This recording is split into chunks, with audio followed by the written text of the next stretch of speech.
to find out from you what you make of the theme for this year's celebration. It's all about consolidating workers' solidarity and legacy of Osagyefo, Dr. Kwame Nkrumah. Well, thank you. Well, I think the second part of the theme, as it played out, was much more important.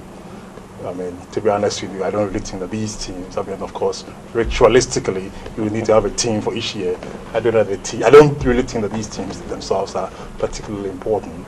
But I think that from what I saw, the emphasis on Osagyefo was much more important, and I think it resounded much more strongly. In fact, when I got there, I was quite surprised that there was no explicit provision for that on the program. But actually, when the program actually rolled, one of the first things that was done was a statement from the Centenary Committee. But let me go back to the point about the difficulties of unionization.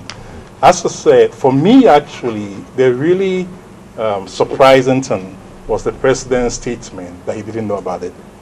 And I think that's a profound failure of the policy competence of the Ministry of Labor. Because immediately the trade unions mentioned that issue. I myself, I thought that was absolutely old hat. And in fact, I have a very, very clear suspicion about what exactly the trade unions were pointing at. You remember they mentioned especially setting new investors and so on and so forth. The trade unions have been studying.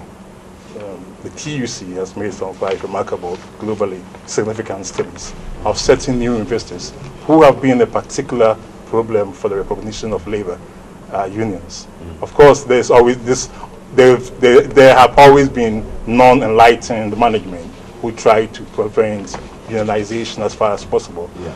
But the way I construed what the union said, I think we are really dealing with very, very bad new business cases. Now, very bad business cases. Just